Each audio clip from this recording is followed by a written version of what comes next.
여러분 안녕하십니까? 이번 시간에는요 우리 제3편 상품시장과 경쟁에서요 7장 불안정 경쟁시장 같이 공부해 보도록 하겠습니다. 자, 완전 경쟁시장은 우리 지난 시간에 살펴본 것처럼 시장에 참여하는 기업과 소비자들이 굉장히 많아 가지고요 치열한 경쟁 속에서 가격이 이렇게 주어져 있는 걸 받아들이는 그런 기업들에 대해서 살펴봤습니다. 여기서는요 완전 경쟁 시장이 아니야 불안정 경쟁 시장이기 때문에 경쟁의 정도가 조금 약해요. 극단적으로 독점 시장은 경쟁이 없어요. 기업이 딱 하나만 있는 그런 시장을 생각해 보시면 되겠습니다. 그래서 먼저 독점 시장에 대해서 살펴볼 거예요. 독점 시장은 모노폴리해서 기업이 딱 하나 있는 거예요. 그래서 모노라는 게 기업의 수가 한 개 있다 그 뜻이에요.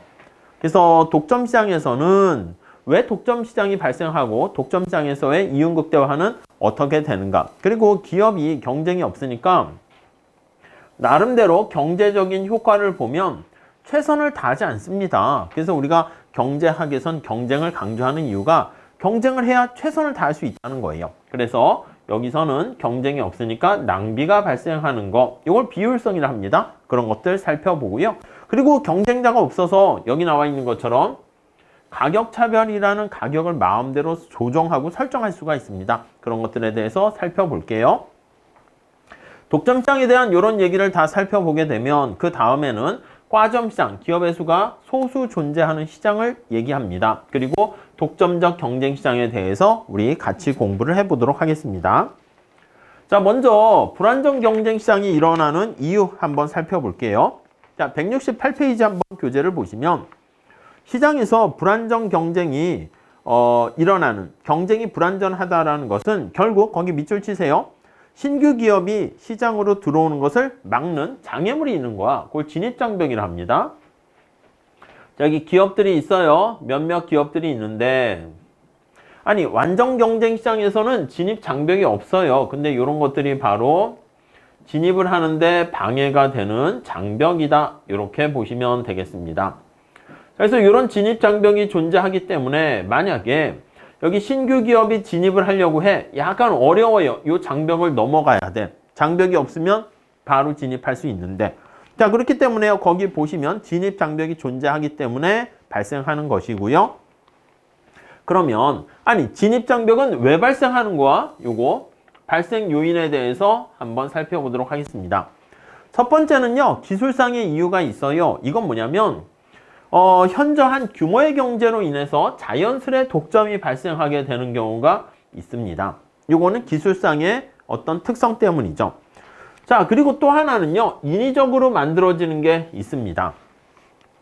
요 인위적으로 만들어진다라는 것은 여러분 생각해 보세요. 정부가 야, 너만 이런 사업을 할 수 있어. 이렇게 제한을 두는 거야. 그러니까 딴 사람들은 진입을 할 수가 없게 되는 것이죠. 오케이? 자, 그래서 기술상의 이유부터 한번 살펴보도록 하겠습니다.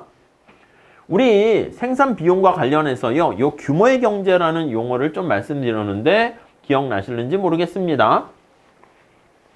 말 그대로요, 규모가 커지면서 경제적이다. 비용을 절감시킬 수 있는 비용 경쟁적이다. 이렇게 보시면 돼요. 그래서 다시 우리가 규모가 커져. 그러니까 대량 생산을 한다라고 생각해 볼게요. 그래서 대량 생산을 하게 되면 생산 시 네, 경제적이다. 비용이 싸지는 거야. 그래서 엄밀하게는 평균 비용인데 그냥 대략적으로 보세요. 비용이 하락하게 되는 그런 상태를 우리가 규모의 경제가 있다. 이렇게 보시면 되겠습니다. 우리 현대자동차 같은 경우 삼성의 스마트폰, 반도체 공장 이런 것들은 규모가 엄청나게 크잖아. 그래서 대량으로 생산할 수 있기 때문에 단가가 싸진다고. 여러분들도 슈퍼나 마트 갔을 때 어떤 과자나 음료수 살 때도요. 대량으로 사게 되면 가격 할인해 주는 거잖아. 그거랑 비슷한 메커니즘이라고 보시면 되겠습니다. 자, 그래서 거기 보시면은요. 우리 첫 번째 줄 내용 좀 볼게요. 산업의 기술적 특성 또는 이에 따른 비용 구조의 특성은 그 산업에 얼마나 많은 수의 기업이 거기 활동할 수 있는가 그걸 나타냅니다. 예를 들어 거기 한번 보세요.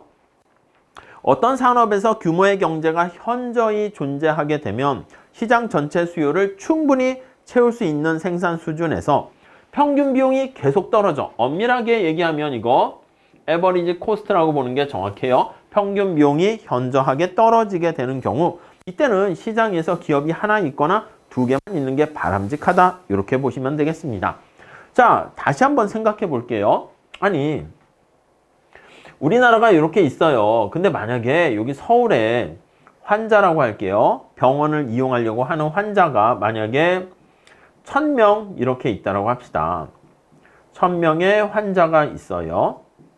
자, 그런데 고객이 있는 거지. 그런데 우리 종합병원을 운영할 때요. 여기 나와 있는 최소 효율 규모라고 해요. 그래서 우리가 뭐 삼성병원이나 서울대병원 뭐 이런 거 생각해 보시면 평균 비용이 100명은 되어야지 최소 비용이 되는 거야. 만약에 환자가 종합병원을 해서 병실을 100명까지 쫙 이렇게 100석을 만들어 놨는데 환자 수가 한 20명 되면 어떻게 됩니까? 운영되기가 힘들단 말이야. 근데 서울 같은 경우는 이렇게 환자가 100명이 있어요. 그러면 삼성병원 같은 게 몇 개가 있어야 되겠습니까? 100명이 지금 최소의 비용으로 생산할 수 있는 이걸 최소 효율 규모라 그럽니다. 여기서 말하는 게 비용을 최소화 시킬 수 있는 그런 규모라고 보시면 돼. 그러면 이러한 최소 효율 규모를 가지고 있는 삼성의 종합병원이 1000명의 환자를 수용하기 위해서는 10개 있어야 됩니다. 기업의 수가 한 10개는 존재해야지. 그래야지 어떻게 되겠습니까? 10개는 존재해야지 운영을 할 수가 있는 거야. 환자 수요를 다 충당할 수 있어요. 오케이? 그러니까 서울에는 종합병원이 한 10개쯤 있어야 된다는 거야. 근데 여러분 만약에 제주도 예를 드는 거예요. 제주도에는 환자가 병실에 입원해야 될 환자가 만약에 60명 있다라고 할게요. 아니면 60명보다 조금 많은 한 80명, 110명 이 정도로 할게요. 그럼 여러분 생각해봐. 환자가 60명인데 여기 종합병원이 100명이 최적인 그런 종합병원이 두세 개 있으면 어떻게 돼요? 아니 환자가 60명밖에 없는데 삼성 종합병원 100명이 됐을 때 병실이 꽉 차는 가장 효율적인 그러한 규모로 운영되는데 환자 수가 너무 적은데 저기에다가 기업이 한 두 개, 세 개 있으면 어떻게 되겠습니까? 그치, 운영이 안 된단 말이야. 무슨 말씀인지 아시겠죠? 예. 그래서 이렇게 볼 수 있어요. 최소 효율 규모라는 것은 평균 비용 곡선의 최저점이 나타나는, 제가 예를 들었을 때 생산량이 100개 또는 어떤 고객의 수요가 환자 수가 100명일 때가 가장 최적인 거야. 근데 지금 여기 말씀드린 것처럼 수요가 굉장히 작은 상황이라 할게. 그러면 제주도 같은 경우에는 이러한 100명을 수용할 수 있는 종합병원이 하나 정도만 있으면 되는 거지. 두 개, 세 개 있으면 낭비가 돼서 운영이 안 됩니다. 이해 가십니까? 자, 그래서 기술적인 특성에 따라서 자연스럽게 독점적인 상황이 된다라는 게 자연 독점이에요. 이해하시겠죠? 자, 그래서 거기 보시면 자연 독점이라는 개념 잘 보시고요. 그리고 최소 효율 규모, 그 내용만 좀 잘 체크해 주시면 되겠습니다. 자, 그래서 규모의 경제가 존재하는 경우에 두 개 이상의 기업이 한 시장에서 살아남기 힘들어요. 아니 수요가 지금 60명밖에 없는데 그 60명의 수요를 놓고 커다란 종합병원이 두세 개 경쟁할 수 없잖아. 이런 경우는 하나만 존재하게 되고요. 살아남은 하나의 기업만 존재하게 되는 그러한 독점 체제가 유지된다라고 보시면 되겠습니다. 오케이? 이게 첫 번째 규모의 경제로 인한 자연스러운 독점 이렇게 보시면 되겠고요. 다음 두 번째, 정부가 개입을 하는 거야. 정부가 개입을 해서 어떠한 발명, 이노베이션, 혁신 이런 걸 촉진하기 위해서 특허권, 페이턴트를 제공하게 됩니다. 이해 가세요? 자, 그래서 거기 한번 볼게요.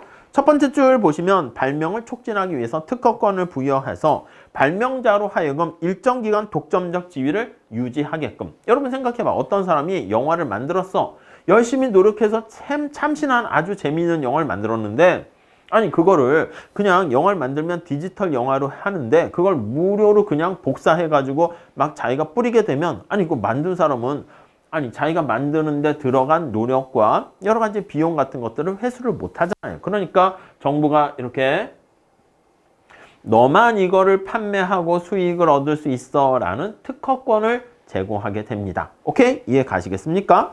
자, 그래서 거기 세 번째 줄에 보시면 어떤 기업에게 독점적 판매권 또 전매권을 줘서 경쟁자의 진입을 막을 수가 있어요. 특허권이라든가 이런 독점적인 전매권.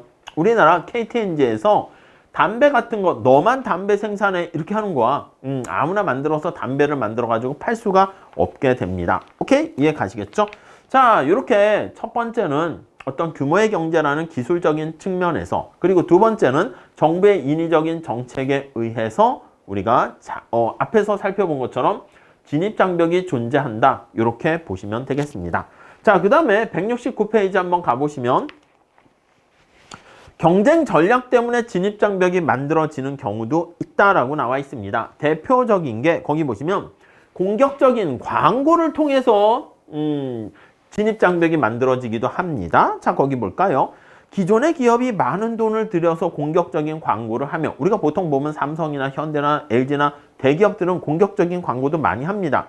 그렇게 하면 진입하려는 신규 기업이 부담을 느껴요. 새로 사업을 하려고 그러는데 아직 인지도와 그리고 이름이 알려지지 않았잖아. 그리고 그걸 사용한 사람들의 소비자의 후기 평도 별로 없잖아. 근데 이전에 있던 기존 기업이 신규 기업이 들어오게 되면 별로 달갑지 않다고, 그러니까 진입하지 못하도록 광고를 빵빵하게 하는 거야. 그래서 거기 보시면 세 번째 줄에 새롭게 진입하려는 기업은 광고를 할 수가 없어요. 돈이 없잖아. 그래서 이렇게 공격적인 광고를 하게 되면 기존의 기업이 어떻게 한다?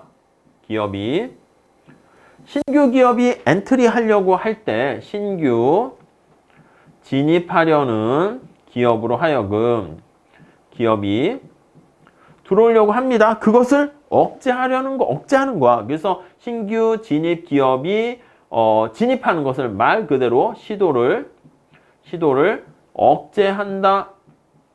이렇게 들어오기만 해 하면 이게 막 이제 신규 기업은 아직 이름도 알려지지 않았는데 들어오지 못하도록 막게 되는 것이죠. 네, 그게 진입 장벽이 될 수가 있고요. 또 하나는 차별화된 상품이 있을 수 있습니다. 거기 첫 번째 줄 볼까요? 기업들이 차별화된 상품을 만들어 파는 상황이 잠재적 진입자들에게 경쟁하기 힘든 분위기를 조성하기도 합니다. 나름대로 차별화된 괜찮은 상품을 만들었어. 그럼 신규 기업이 진입하려고 하는데 이미 기존의 독자층은 팬클럽을 형성하게 되는 거야. 그래서 팬클럽을 형성하게 되면 새로운 신규 기업이 어떻게 됩니까? 이게 진입하기가 굉장히 어렵게 된다고요. 이해 가시죠? 그래서 기존의 기업들이 차별화된 상품을 통해서 세 번째 줄 볼까요? 독자적인 수요자층을 확보하고 있는 상황에서 신규 기업이 들어오기가 어려워요. 그래서 이 틈새를 다 제거해버리는 거야. 그래서 틈새를 제거해버리는 거죠. 오케이? 야, 그래서 진입을 하지 못하도록 막는 거예요. 자, 그 다음에 부당 연매 행위를 합니다. 프리데이터리라는 약탈적 가격 설정이라는 표현을 써요. 자, 이거는 뭐냐면, 아니, 기존 기업이 만약에 콜라 시장이라 할까? 여러분, 코카콜라 같은 게 있어요. 코카콜라가 있는데, 예를 드는 거야. 자, 제가 그래서, 저도 이제 뭐라고 할까? 코카콜라, 도카콜라를 하나 어떤 애가 만들어서 CD 한 거예요. 도카콜라를 만들어서 진입하려고 해요. 도카콜라 기업이 진입하려고 해. 그러면 코카콜라 입장에서는 기득권을 가진 기존 기업이잖아. 그럼 얘가 들어오지 못하도록 어떻게 합니까? 막아야 되는데 어떻게 막습니까? 맞아요. 코카콜라 탄생 100주년 이벤트 이런 걸 하는 거야. 그래서 일정 기간까지 가격을 낮춰버리는 거야. 가격 할인 행사를 하는 거야, 여러분. 가격 할인 행사를 해요. 이거를 때려버리는 거지. 이벤트를 하는 거야. 자, 그러면 여러분 생각해 보세요. 도카콜라가 콜라 가격이 2,000원이라 할게. 그래서 2,000원으로 해가지고 2,000원에 진입을 시도해요. 코카콜라도 2,000원 이 정도 한다고 할게요. 그런데 도카콜라도 2,000원으로 진입하려고 하는데 코카콜라가 가격 할인 이벤트를 하겠습니다. 가격 할인은 과도하게 500원 이렇게 해서 판매를 한다고 할게요. 500원에 판매. 이렇게 이해 가시겠죠? 아니, 그러면 어떻게 되겠습니까, 여러분? 아니, 아직 이름도 모르는 도카콜라 살래요? 코카콜라가 가격 할인 이벤트 해가지고 500원에 하면 저걸 할래요? 당연히 코카콜라 사지. 그러면 여기 나와 있는 이 진입하려는 아니면 기존의 기업이야. 여기 나와 있는 공격적인 광고나 이건 신규 기업을 막는 것도 있는데 도카콜라가 이미 진입했어요. 진입해서 아니면 기존 기업이라 할게요. 그럼 얘를 어떻게 이게 몰아내는 거야. 이렇게 나가세요. 엑시트 하도록 쫓아내는 것입니다. 이게 바로 부당 공정거래법에서는 부당 연매 행위다. 이렇게 표현을 합니다. 오케이? 자, 그래서 거기 한번 볼게요. 일시적인 출혈을 통해서 기존의 경쟁자를 몰아내려는 애국을 잘 보셔야 돼. 자, 이러한 우리가 앞에서 얘기했던 규모의 경제로 인한 자연스러운 독점뿐만 아니라 정부의 인허가 방법도 있고 이렇게 기업 간의 전략적인 경쟁 전략 차원에서 이렇게 진입 장벽을 만들어낼 수가 있습니다. 169페이지 밑에 가보시면 현실의 경제를 자세히 살펴보면 앞에서 얘기한 거 말고 여러 가지도 있긴 합니다. 그래서 독점시장 같은 경우에는 물건 만들 때 사용되는 생산 요소를 독점적으로 공급하는 것도 있어요. 두 번째 줄 체크해 볼까요? 투입 요소에 필요한 접근 가능성이 진입장벽으로 작동하기도 합니다. 밑줄 치세요. 원자재, 인력, 자본 설비 등 접근이 불가능하다면. 여러분 생각해 봐요. 다이아몬드 반지를 만들려고 하면 다이아몬드가 있어야지 다이아몬드 반지를 만들 수 있겠죠. 근데 이 다이아몬드가 저기 남아프리카 공화국에 있는 드비어스사라는 데서 그 다이아몬드 광상을 거의 독점적으로 지배하고 있어. 그럼 내가 다이아몬드를 구할 수 없으면 다이아몬드 반지 못 구하잖아. 무슨 말씀인지 아시겠죠? 예, 그렇게 해서 독점적인 진입 장벽을 우리가 만들게 된다. 이렇게 보시면 되겠습니다. 자, 그 정도 정리하시고요. 자, 그러면 이렇게 신규 기업이 들어오지 못해서 진입장벽을 형성해서 독점적인 상황이 되었다라고 할게요. 그러면 이러한 독점 시장은 어떤 특성이 있나 한번 살펴보도록 하겠습니다. 여기 나와 있는 모노라는 표현이 있잖아요. 독점 시장 할 때 모노폴리 마켓이다라고 하면 기업이 딱 하나 존재하는 거야. 그래서 기업의 수가 하나 존재하는 경우를 우리가 독점이다 이렇게 보면 돼요. 그럼 시장에서 기업이 딱 하나 존재하기 때문에 그 시장에서 존재하는 바로 그 기업이 바로 산업과 같아집니다. 완전 경쟁 시장에서는요. 기업들이 되게 많이 존재하잖아. 그러니까 산업 전체랑 개별 기업의 행동은 두 개 달랐다라는 거 생각하시면 되겠는데 이 경우에는 어떻게 되겠습니까? 맞습니다. 기업이 딱 하나 존재하기 때문에 산업 전체와 개별 기업이 똑같다라는 것을 우리가 알 수가 있겠죠. 이해 가시겠죠? 네, 거기 첫 번째 단 하나의 공급자가 있고요. 자, 그 다음 두 번째 대체자가 존재하지 않습니다. 독점자의 상품에는요. 기업이 생산하는 물건이 딱 하나밖에 없는 거야. 그러니까 다른 대체할 만한 경쟁자가 존재하지 않게 돼요. 대체자가 있게 되면 어떻게 됩니까? 그러니까 코카콜라가 독점적이 되더라도 대체할 만한 환타나 사이다가 있으면 코카콜라가 가격을 올리면 우리가 환타나 사이다를 소비하러 갈 수 있잖아. 근데 그런 것조차 없는 거예요. 무슨 말씀인지 아시겠죠? 자, 그래서 정리를 하면 하나밖에 없는데 새로운 기업이 이윤을 얻고 있을 때 진입하고 싶을 수도 있어. 근데 진입을 못해. 그래서 완벽한 진입 장벽이 존재한다. 이렇게 보시면 되겠습니다. 자, 그 정도 봐주시고요. 자, 그러면 이러한 독점 시장에서 균형은 어떻게 됩니까? 할 때요. 제일 중요한 게 이거예요. 우하향하는 개별 기업의 수요 곡선을 이렇게 우리가 얻게 된다라고 보시면 되겠습니다. 여러분, 완전 경쟁 시장에서는 어떻게 했습니까? 완전 경쟁 시장에서는 우리 산업 전체와 기억나십니까? 개별 기업이 직면하는 게 차이가 있었습니다. 여기가 산업 전체면 수요 공급이 있었고요. 개별 기업은 시장에서 결정되는 가격을 받아들였습니다. 이렇게. 그래서 프라이스 테이커다 뭐 그런 얘기를 했어요. 자, 이게 산업 전체야. 산업 전체에서는 여기 나와 있는 것처럼 공급과 수요 그리고 이게 시장 전체 생산량 이렇게 됩니다. 자, 이거는 개별 기업입니다. 펌이라고 할게요. 개별 기업. 자, 개별 기업의 수요 곡선은 그래서 이 소문자로 쓸게요. 이렇게 되어 있고 최적 생산량은 어떻게 됩니까 하면 이게 바로 시장에서의 가격이고 완전 경쟁 시장 한번 보세요. MR이 되는 거예요. 이게 또 재미난 게 AR이 된다라는 것이죠. 이게 제일 중요한 특징인데 이거 좀 어려울 수 있습니다. 어려울 수 있어요. 그래서 이거는 앞으로 계속 두고두고 여러분들이 보시게 될 거예요. 저게 뭐다? 완전 경쟁 시장의 특성입니다. 자, 그런데 독점에서는 어떻게 된다? 그래요. 개별 기업이 산업 전체가 되는 거예요. 같은 말이야. 짐이 곧 국가다. 뭐 이런 거랑 비슷한 거지. 그렇기 때문에 시장 전체 수요 곡선이 요 개별 기업의 수요 곡선은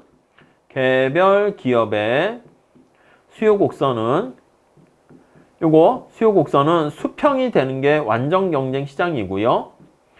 시장 전체 수요 곡선은 우하향합니다. 이게 완전 경쟁 시장의 특성이었죠.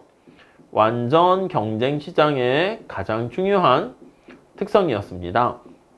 자, 그런데 독점 시장에서는요, 완전 경쟁 시장과 달리 산업 전체가 개별 기업 전체야. 그러면 여기 보시면 수요 곡선이 이렇게 우하향한다는 거 알 수가 있습니다. 예, 이게 바로 개별 기업의 수요 곡선이 되는 것이죠. 이해 가시겠어요? 자, 그래서 이게 제일 중요해. 그래서 바로 그 기업의 수요 곡선은 시장 전체의 수요 곡선과 같습니다. 자, 그 다음에 그 첫 번째 단락에 나와 있는 것이고요. 그 다음에요, 우리가 이윤극대 산출량은 어떻게 됩니까? 라고 하면요, 수요 곡선이 우하향하는 상황에서 MR을 찾아야 되는데, 거의 두 번째 단락에 보시면은요, MR이 한계 수입이 기울기가 여기 나와 있는 것처럼 이렇게 2배 가파르게 됩니다. 근데 이거는 우선은 하지 않을게요. 입문 시간에 조금 어려울 수가 있어요. 살짝만 힌트를 드리면 아예 수요 곡선이 A-BQ라고 할게요. 이렇게. 그러면 한계 수입은요, 우리가 저기 앞에 생산과 그리고 총 수입과 비용과 그거 할 때 한계라고 하면 여기 나와 있는 총 수입 곡선을 미분하는 겁니다. 자, 그러면 총 수입 곡선을 미리 한번 구해봐요.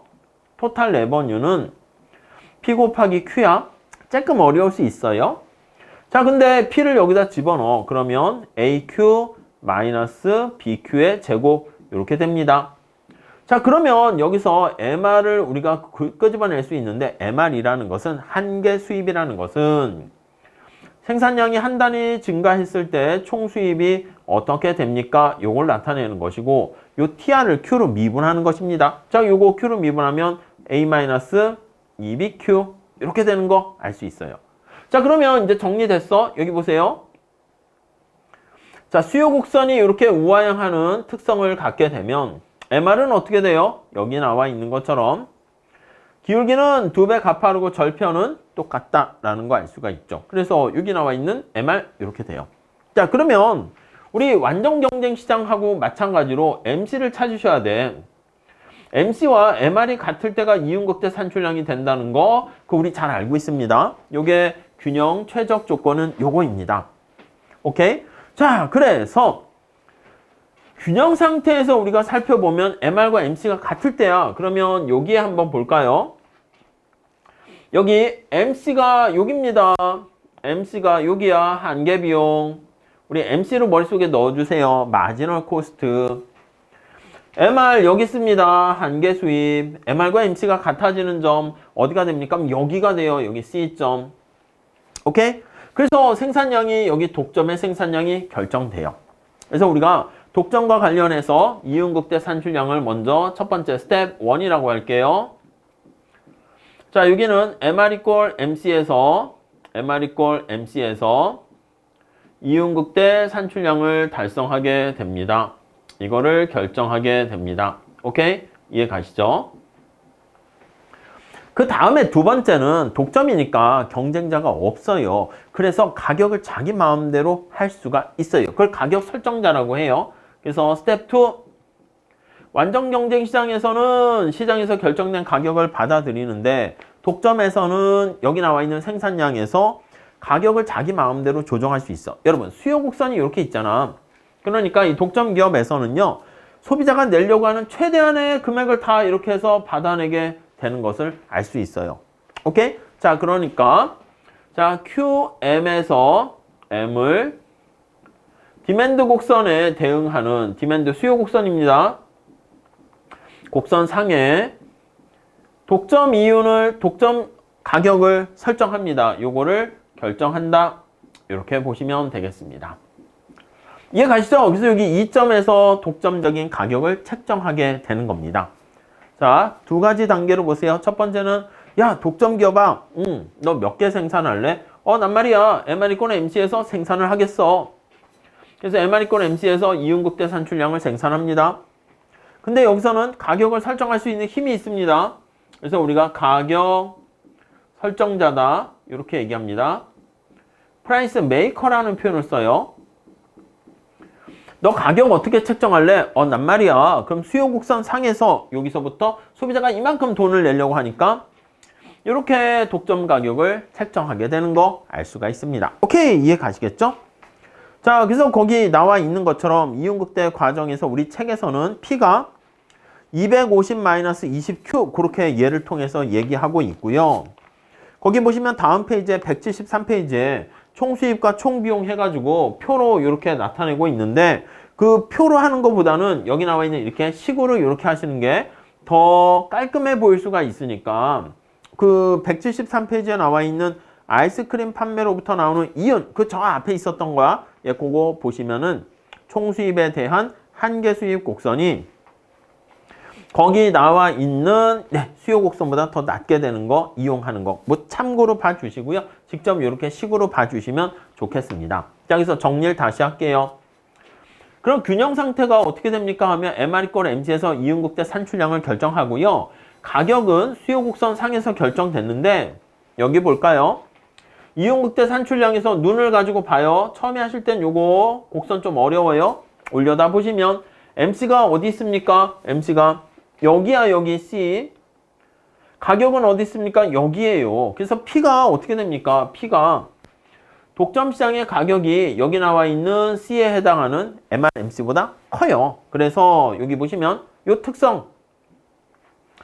요거 이윤극대 산출량에서는 MR과 MC가 똑같죠. 그래서 요거 MC, MR은 같게 놓고 볼 수 있고요. 가격이 한계 비용보다 높다라는 거 우리가 얘기할 수 있을 겁니다. 오케이, 그 정도 봐주시고.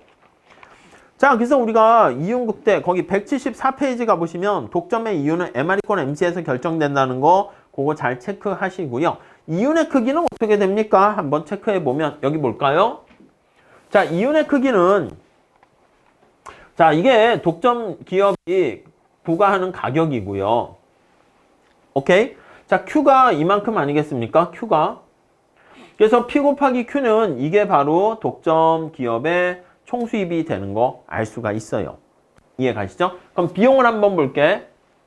자, Q가 여기 나와 있는 상태에서 AC 보세요. AC 평균 비용 여기입니다. B야, B. 이거 좀 잘 봐주세요. 그러면 요게 지금 Q가 되고 요 면적 바로 어떻게 돼? 그렇지. 이게 바로 총 비용이 됩니다. 네, 이해 가시죠? 네. 자, 여기 한번 잘 볼게요. 천천히 보셔야 돼. 이거 처음엔 좀 어렵습니다. 자, 여기 보시면 얘가 AC야, AC. AC가 뭐라고요? 그러니까 처음 하실 때는 AC가 뭐였지? 이렇게 헷갈리는데 에버리지 코스트야. 평균 비용이야. 자, 여기 보시면 Q야. 그래서 우리 TC 다시 한번 생각해 볼게요. TC는 AC 곱하기 Q 이렇게 돼요. 왜냐하면 AC가 TC를 Q로 나누게 되는 거잖아요. 오케이, 이해 가시죠? 자, 그러면 요거는 어떻게 돼? 요거 P가 여기 있어요. P가 이렇게 있어. Q는 똑같아. 그러면 총수입은 어떻게 됩니까? 총수입은 그치? P 곱하기 Q 이렇게 되는 거 알 수가 있습니다. 따라오셨죠? 자, 그러면 지금 우리가 뭐 하는 게 목적이라고? 이윤을 구하는 거잖아. 이윤. 이윤은요, 총수입에서 총비용을 빼는 게 이윤이야. 여기 잘 보시면. 자, 그래서 정리를 하면 이윤이라는 것은 총수입 토탈 레버뉴에서 토탈 코스트를 빼는 거야. 요 약자 잘 정리하세요. 그러면 여기 보시면 TR에서 TC를 빼는 건데 요거 보시면 P에서 이렇게 쓸 수 있겠죠? Q가 양쪽에 똑같이 있으니까 P-AC 요거를 Q로 이렇게 정리하시면 되겠어.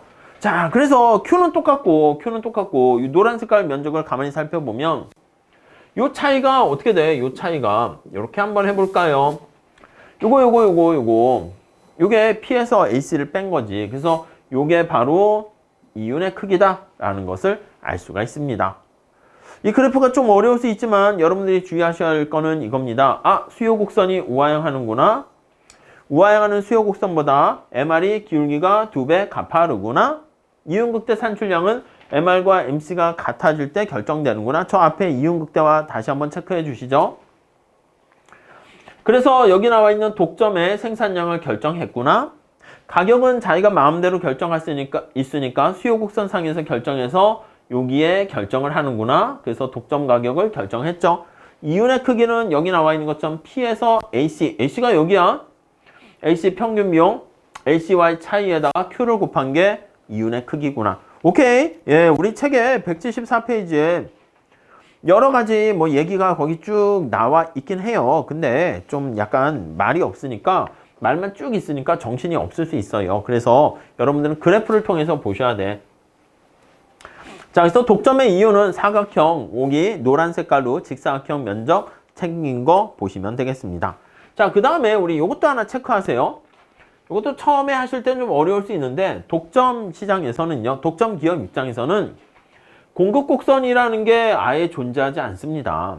아니, 공급 곡선이라는 게 뭐야? 가격이 얼마 주어졌을 때 기업이 나는 말이야 얼마나 생산을 해야 되겠어. 그렇게 생각해서 나오는 게 공급 곡선인데, 그 마지막 단락 볼까요? 공급 곡선이라는 것은, 자, 찾았죠? 자, 174페이지 마지막 단락. 각각의 가격에서 공급자가 얼마만큼의 상품을 생산 공급할 것인가, 그걸 보여주는 것인데, 근데 독점에서는요, 균형을 찾아낸 과정을 가만히 살펴보면 그런 성질의 곡선이 존재하지 않습니다. 아니, 거기 보시면은요, 사전에 각 가격에 얼마만큼의 상품을 생산해서 공급할래, 그런 걸 나타내는 게 아니라 수요 곡선이 주어져. 그러면 거기에 따라서 MR을 구해서요, 그래서 MC랑 같아지는 데서 생산 수준을 결정을 하는 것을 알 수 있습니다. 그렇기 때문에 너 가격이 얼마 주어졌을 때 이게 아니라, 나는 말이야 나한테 주어진 수요 곡선을 보고 생산을 결정해. 그 다음 수요 곡선에 맞춰서 가격을 이렇게 결정하니까 우리가 얘기하는 그러한 공급 곡선이 존재하지 않는다. 이렇게 보시면 되겠습니다. 오케이, 그 정도 봐주시고, 자, 175페이지 거기 가보시면 독점의 균형이 나와 있고 독점의 경제적 효과가 나와 있습니다. 자, 우선 첫 번째는요, 독점은 좋은가요, 나쁜가요 하면 먼저 독점은 나쁘다 이렇게 생각하시면 돼요. 왜 나쁩니까? 라고 하면요, 비효율적인 자원 배분을 가져다 주게 됩니다. 우리 경제학 처음 시작할 때 가장 중요한 게 효율성이라고 제가 말씀드리지 않았습니까? 효율성이라는 것은 낭비가 없다 이렇게 얘기하는 건데, 독점에서는요, 낭비가 있어 이렇게 됩니다. 낭비가 존재합니다. 경쟁이 없기 때문에 그냥 나태해지는 거야. 나태, 게을러진다 이렇게 보시면 되겠습니다. 게을러 이렇게.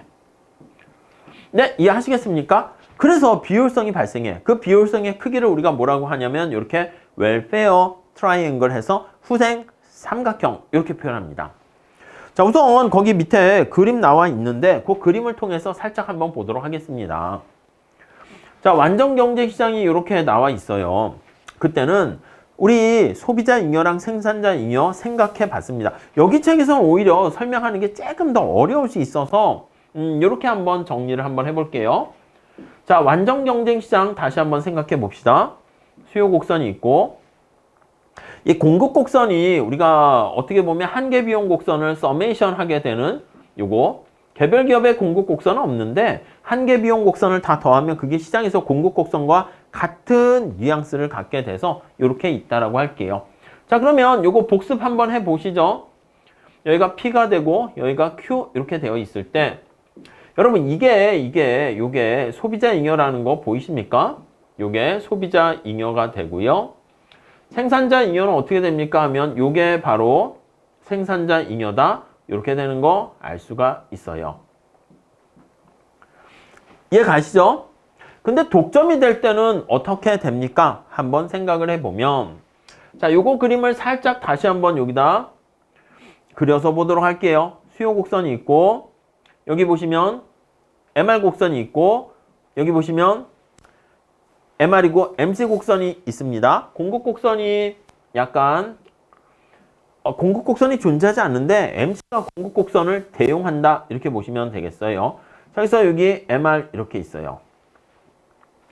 완전 경쟁일 땐 생산량이 여기가 되는데 독점일 때는 여기서 MR 이권 MC가 되고 가격이 이렇게 결정되는 거 알 수가 있습니다. 그래서 여기가 되는 거야. 스몰 m이라 쓸게.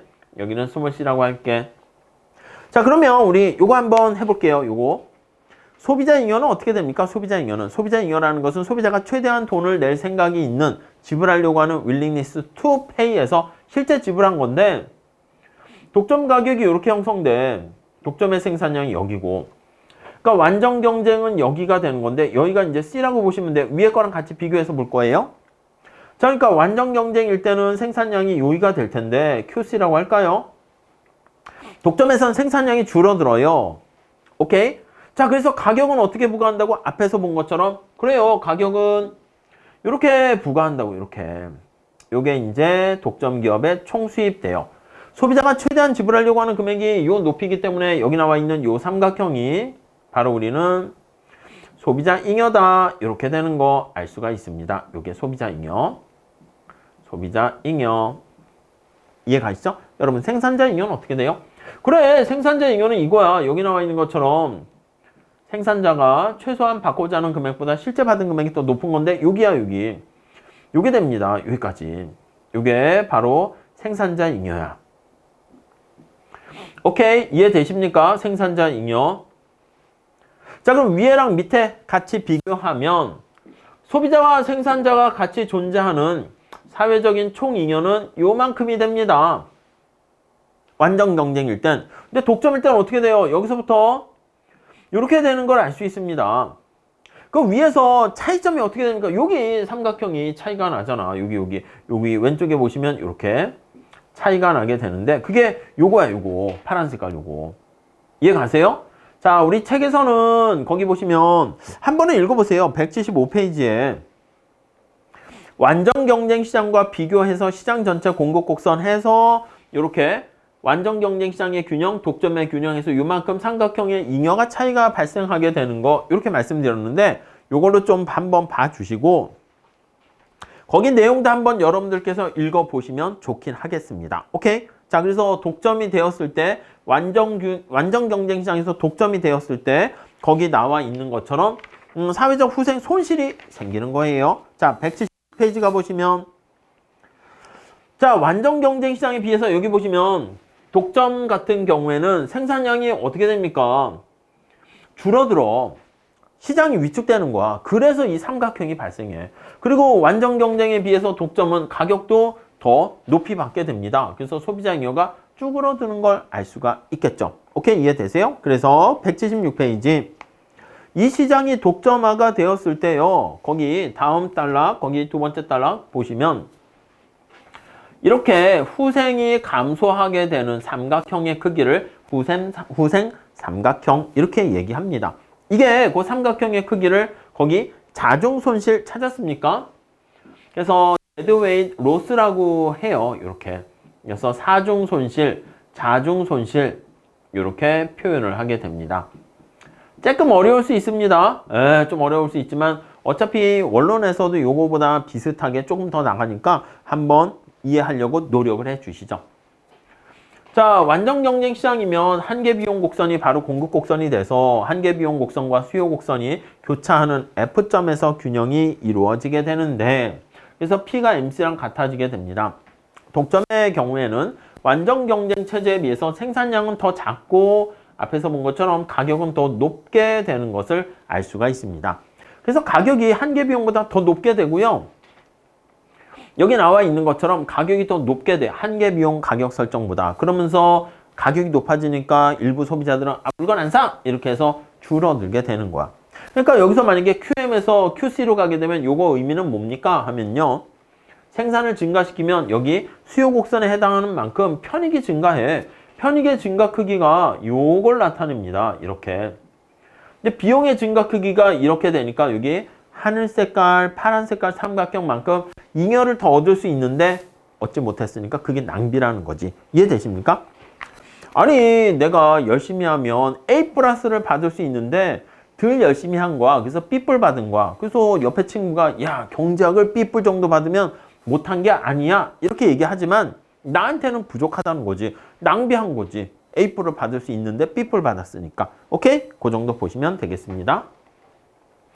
자, 그래서 이 후생 삼각형을요, 우리가 여기 나와 있는 자중손실 이렇게 표현하기도 해요. 사중손실, 죽을 사자를 그냥 직역해서 쓰기도 합니다. 그래서 이런 자중손실은 독점이나 그 밖의 이유로 발생하는 사회후생, 우리가 얻을 수 있는 사회후생이 감소하게 되었다. 요거를 나타낸다 라고 보시면 되겠습니다.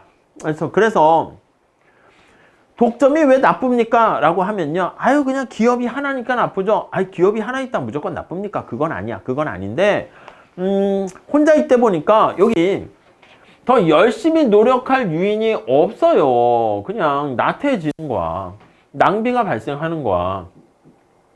그래서 이 낭비의 크기를 뭐라고 얘기할 수 있습니까? 하면 앞에서 얘기했던 자중손실 삼각형 이렇게 보시면 되겠습니다. 오케이? 자, 여기서 177페이지 비효율성의 또 다른 원인 첫 번째는 구태여 더 열심히 할 유인이 없습니다. 그리고 두 번째, 아니 경쟁이 들어오면은 좋은 게 아니잖아. 그러다 보니까 경쟁 기업이 들어오는 진입을 막으려고 노력을 합니다. 우리가 앞에서 얘기한 것처럼 진입장벽을 쌓으려고 해. 근데 이 진입장벽이 내가 너무 잘해가지고 압도적으로 뛰어난 그런 기업이 돼서 진입장벽을 쌓게 되면 그건 괜찮아. 근데 여기 나와 있는 것처럼 낭비적인 진입장벽이 발생하게 되는 것입니다. 오케이. 쓸데없이 광고를 한다거나 부패한 나라에서는 공무원들, 관료들에게 로비 비용으로 막 이렇게 뇌물을 준단 말이야. 그게 안 좋은 거지. 경쟁을 저해하는 거잖아요. 오케이? 그 정도 봐주시면 되겠고. 물론 요거 다이나믹 측면에서 동적인 의미에서 효율성을 얘기할 때는 독점이 무조건 나쁜 건 아니야. 왜냐면 여기 슌페터라는 학자 이름도 한번 체크해 주시기 바랍니다. 슌페터라는 학자는 뭐라고 그랬냐면, 아니 여러분 생각해봐. 완전 경쟁 시장은 경쟁이 너무 치열합니다. 하루하루 막 살기가 너무 버거워. 그러니까 뭔가 새로운 생각, 인간은 무엇이고 어디서 왔으며 우주는 뭐고 이런 생각을 할 여력이 없는 거야. 그러니까 예로부터 먹고 살 걱정이 없는 귀족이나 양반이나 이런 사람들이 아이고 먹고 사는 걱정은 해결됐으니까 나는 어디서 왔지? 뭐 자꾸 그런 생각을 하게 되는 거지. 그래서 이 독점이라는 그런 상황이 되었을 때가 오히려 기술 진보를 촉진한다 이렇게 주장을 하기도 합니다. 오케이? 그래서 슌페터라는 학자는 동태적인 측면에서 새로운 혁신이라는 표현을 쓰죠. 이노베이션 같은 혁신과 관련한 기술 혁신을 촉진시킬 수 있다 이렇게 주장하기도 합니다. 반면에 앞에서 얘기한 것처럼 이런 것들 있잖아. 여기 이런 것들은 기업은 경쟁하는 걸 싫어합니다. 그래서 이미 독점적 지위를 확보한 기업은 오히려 기술 혁신에 또 적대적이기도 합니다. 새로운 기술 혁신으로 인해 가지고 또 막 뭔가 변화가 되고 이렇게 되면 위기가 또 오히려 자기한테 기회가 될 수도 있지만 진짜 위기가 될 수 있으니까 그런 거 싫어하기도 해. 그래서 정리를 하면 독점이다라고 하면은요, 이렇게 긍정적인 측면에서의 효과와 부정적인 측면에서의 그런 효과가 모두 존재한다. 이렇게 보시면 되겠습니다. 네, 그 정도 정리하시고. 아니, 그러면 독점에 대해서 정부의 정책은 어떻게 됩니까? 하면요. 첫 번째는 독점이라는 게 낭비가 발생한다고 그랬죠. 사회적 후생 손실이 발생한다고 그랬습니다. 그래서 거기 보시면 첫 번째 줄에 독점 체제가 사회 후생 측면에서 부정적인 효과를 나타내기 때문에 데드웨이 로스라고 그랬습니다. 이걸 뭐라고요? 후생 손실이 발생한다라고 말씀을 드렸어요. 그래서 이런 후생 손실을 제거하기 위해서 어떤 조치를 취하게 됩니다. 독점에 대해서 정부가 할 수 있는 첫 번째 방법이 국유화가 있고요. 아니면 여러 가지 국유화 말고 가격 규제 같은 걸 통해 가지고 레귤레이션을 통해 가지고 지나치게 높은 가격 같은 거를 억제할 수도 있고요. 아니면 경쟁을 촉진하는 방법, 이렇게 크게 세 가지로 볼 수 있습니다. 자, 먼저 국유화 한번 볼게요. 자, 많은 나라에서 거기 보시면 177페이지 맨 마지막 줄 한번 보시면 철도라든가 이런 것들, 철도 아니면 또 전기, 거기 보시면 지하철 아니면 전기 이런 것들, 전기. 네, 더 나가서 거기 국민의 생활과 밀접한 관련을 갖고 있는 업종 같은 경우는 국유화를 통해서 우리가 여기 나와 있는 공기업 많이 들었잖아. 한전, 지하철, 공사 이렇게 해가지고요. 공기업을 통해서 우리가 만들기도 합니다. 근데 이런 것들은 근본적으로 178페이지에 나와 있듯이 효율성의 문제를 안고 있어서 반드시 국유화가 좋은 대안은 아니다 이렇게 얘기하기도 해요. 국가가 운영을 해. 오케이, 이거는 꼭 필요해. 전기나 가스, 수도 같은 거 이런 것들은 민간 기업이 했다가 가격을 너무 올리게 되면 아니 지하철을 타는데 가격이 막 2만 원, 3만 원 이러면 그거 어떻게 탑니까? 그러니까 정부가 나서 가지고 아이 그거 우리가 할게 이렇게 하는데 역시 바람직한 건 아니야. 어떻게 보면 낭비가 있을 수 있어요. 나태해져. 적자가 심해질 수 있습니다. 우리 한전 같은 경우 보면 적자가 되게 누적되는 거잖아. 전기료를 올리지도 못하면서 그렇다고 어떻게 경쟁적으로 할 수는 없고 등등등. 다음 두 번째. 자, 독점을 그대로 민간 기업으로 남아있게 하면서 규제를 통해서 해결할 수 있게 됩니다. 그게 바로 가격 규제를 하는 거야. 자, 그래서 밑에서 두 번째 줄 보시면 독점 기업이 가격을 높이 독점 가격으로 인상을 좀 못하도록 좀 억제하는 그런 방법을 사용하는 것이지. 오케이? 그러니까 국가가 다 관리하기보다는 그래 니네 삼성이나 뭐 현대 니네가 해. 근데 말이야 너무 높은 가격을 책정했다가는 좀 비효율성이 발생하고 이거 전기나 가스 이런 것들은 워낙 중요한 거니까 가격을 어느 정도 컨트롤 해야겠어. 그래서 독점력의 남용을 억제합니다. 그래서 맨 마지막 제줄에 보시면 마켓 파워라고 하는 독점력에 네 거기 나와 있는 남용을 방지한다. 이렇게 보시면 되겠습니다. 오케이? 이해 가시겠죠? 자, 그 정도 보시고요. 밑에 생각해 봅시다는 반드시 한번 봐보세요. 그래서 민영화와 관련한 여러 가지 비효율성, 공기업 그런 얘기들이 거기 나와 있습니다. 자, 그 다음에 179페이지 가보시면 첫 번째 줄, 가격 규제를 실행에 옮겼을 때도 여러 가지 문제가 발생합니다. 규제의 기준이 적절한 수준의 가격을 선택. 그러니까 가격 인상을 억제한다? 아니 그럼 적정한 가격은 얼마입니까? 그거를 정부가 정해야 된단 말이야. 근데 경제학에서는 원래 가장 효율적인 시장의 원리에 맡겨서 가격이 책정되는 건데 정부가 그냥 어떻게 정할 수 있을까? 그런 문제가 발생할 수 있습니다. 그 정도 봐주시고 그 다음에 이제 밑에 마이크로소프트 사건도 한번 읽어보세요. 빌 게이츠가 창업한 마이크로소프트사의 어떤 독점적 그런 거와 관련해서 나와 있으니까 한번 보시면 좋겠습니다. 자, 그 다음에 세 번째는 경쟁을 촉진하는 정책이 있습니다. 첫 번째 줄 볼게요. 독점화된 산업의 성격을 면밀하게 관찰해서 몇 개의 독립된 영업 분야로 나눕니다. 쪼개는 거야. 그래서 몇 개의 기업으로 쪼개요. 나눈다는 게 쪼개. 그래서 그러니까 뭐 예를 들면 현대자동차가 독점이 너무 심해. 그러면 자동차를요. 승용차 부분과 뭐 트럭 부분 이렇게 나눠서 기업을 쪼개버리는 거야. 무슨 말씀인지 아시겠죠? 그래서 거기 보시면 전기 산업의 같은 경우에 거기 보시면 발전 부분과 송배전 부분을 진짜 분리합니다. 미국에서 AT&T사 같은 경우는 진짜 그렇게 했습니다. 그래서 그걸 분리해서 둘 간에 또 경쟁 체제로 갈 수 있도록 하는 겁니다. 소규모의 수력이나 화력 발전도 어느 정도 경쟁력을 가질 수 있기 때문에 경쟁 체제가 이루어질 수 있도록 하게 되는 것이죠. 하나의 거대한 독점 기업이 산업 전체를 좌지우지하는 것보다는 이렇게 그나마 발전 부분만이라도 경쟁 체제를 유지할 수 있도록 만드는 게 훨씬 더 낫다. 이렇게 정리를 하시면 되겠습니다. 이해 가시겠죠? 자, 이렇게 해서 우리가 우선 앞에 전반부에서는 독점에 대한 우리 기본적인 개념 그리고 독점의 발생 원인, 진입장벽이 중요하다고 그랬죠. 그래서 여러 가지 자연 발생적인 것뿐만 아니라 인위적인 측면에서 살펴봤고요. 그리고 독점의 균형, 잘 보셔야 돼.